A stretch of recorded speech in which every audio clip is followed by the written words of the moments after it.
Good morning, everyone. Today we'll have an, a revision of one of the previous chapters, and that is a celebrated poem, well celebrated, well recognized poem, The Daffodils by William Wordsworth. We're going to revise this one, and later we're going to have a revision test for this particular topic.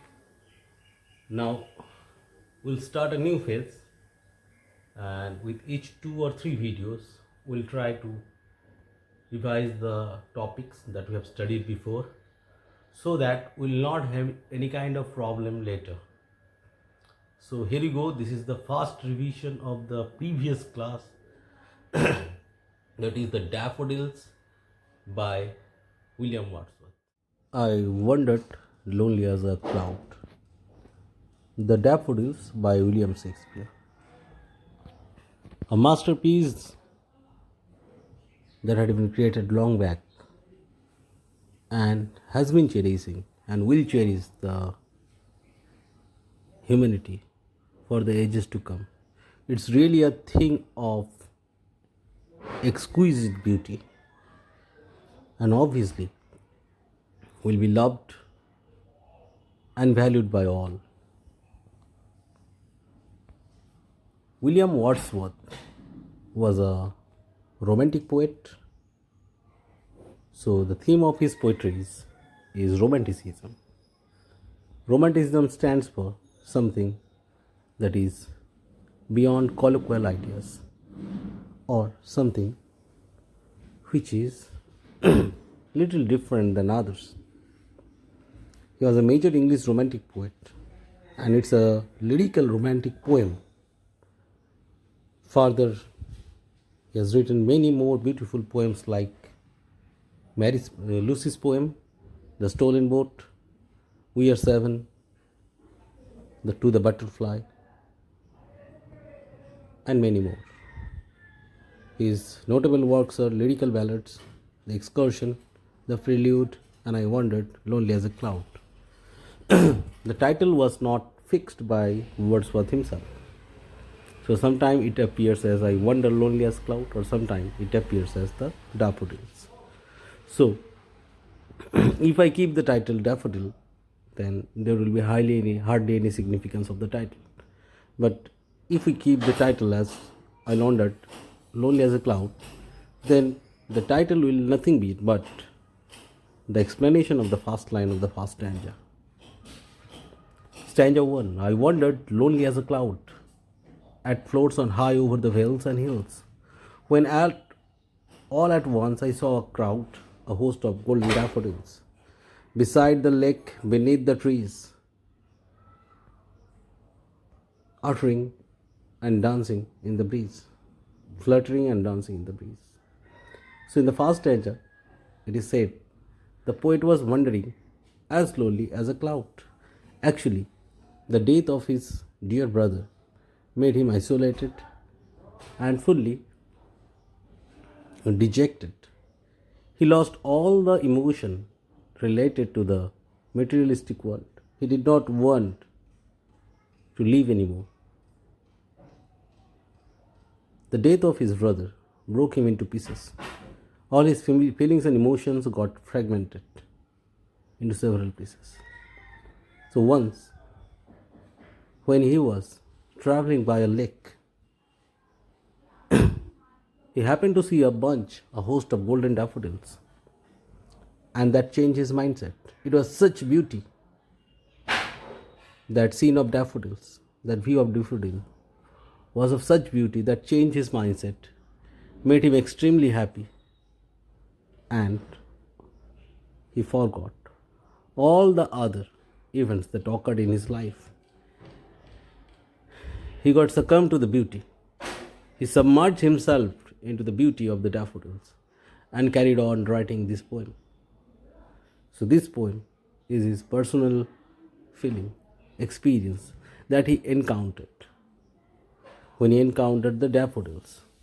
So he wandered lonely as a cloud. This is an example of simile as well as hyperbole. A person can't fly like a cloud. And here, as he is comparing his flight with a cloud, so it's simile. Over the hills and hills, His mind was not settled. He was distracted from the earthly elements and occurrences. So he was wandering, roaming around aimlessly, high over the hills, vales, and hills. When all at once I saw a crowd, a host of golden daffodils. And when he suffered such kind of situation, all of a sudden he had a view of the golden daffodils. Now, host is normally related to angels, a host of angels. So here the daffodils are compared to angels. And why are these daffodils golden? Due to the sunlight. The emergence or the availability of the sunlight made the view of the daffodil much more beautiful and hyper realistic. It looked gold and it mesmerized the mind of the poet. Beside the lake, beneath the tree, fluttering and dancing in the breeze. Last line is an example of personification, where the daffodils look like human, dancing and fluttering in the breeze. Beside the lake, beneath the tree, that means almost everywhere. So the first stanza tells about the previous mindset of the poet, that means the context, as well as his encounter with the golden daffodils. I wandered lonely as a cloud, as you can see in picture. So it's a kind of simile as well as hyperbole, but more than that, we have to understand beyond these technical issues, we have to understand the poet mind was not at all settled, calm. He was roaming here and there aimlessly. So he was floating over vales and hills. He was looking here and there. He was looking at the hills, looking at the valleys. Vale stands for valley. When all at once I saw a crowd, a bunch, a vast area covered with golden daffodils, a host of golden daffodils. Daffodils are no less beautiful than the angels, the celestial figures. Beside the lake, beneath the tree, almost everywhere, fluttering and dancing in the breeze. Stanza 2. Continuous as the stars that shine and twinkle on the Milky Way. This is also simile. Continuous as the stars. Who are continuous or endless or plenty as the stars? The daffodils. They are as continuous as the stars that shine and twinkle on the Milky Way. And those stars, what do they do? Those stars shine on the Milky Way. The way stars shine in the Milky Way, in the same way the daffodils were shining along with the margin of a way. Continuous as the star that shine, the daffodils shine as continuous, as endless, and as eternal as the stars. The way stars twinkle on the Milky Way, the daffodils, they stretched in never-ending line. They covered a vast area, as far as one can see. What will be available? The person will find daffodils and daffodils, as if the line of daffodils, the host of daffodils, has gone to a far distant place, to a long stretched never-ending line along the margin of the bay. So here the margin of the bay is compared to Milky Way, and the daffodils are stars. 10,000 saw I at a glance. At a single view, he discovered almost 10,000 daffodils, which is also hyperbole, because he did not count the exact number, tossing their heads in sprightly dance, lively dance. And the daffodils were tossing their heads in sprightly dance. This is also an example of hyperbole. Continuous as the stars, the shine. So they are as continuous, as eternal as the star. They twinkle on the Milky Way, but daffodils twinkle on the never-ending line, stretched along with the margin of a way. Along the margin of a way, that means for a long distance, how much a person can see. As far as one can see, one can find only daffodils. 10,000 saw I at a glance. It is hyperbole, since it is exaggerated in order to make the poem more beautiful. So this is a simple exaggeration. Poet did not count or was not sure about the exact number, yet he has mentioned the number, so it is hyperbole. Tossing their heads in sprightly dance. They were just dancing when the breeze was blowing. It's a beautiful view, and that can cherish everyone's mind, refresh everyone's soul. Stanza 3. The waves beside them dance. The daffodils were found along with the margin of the bay. So waves were obvious to be there. So they were dancing, as well as the waves were dancing. But they, means daffodils, outdid the sparkling waves in glee. Outdid means defeated the sparkling waves, the shining waves in glee. Very easily. With an ease, the daffodils, the beauty of the daffodils defeated the beauty of the waves. Both are the creation of nature. But people often give more importance to the waves, not to the daffodils. Here lies the romanticism.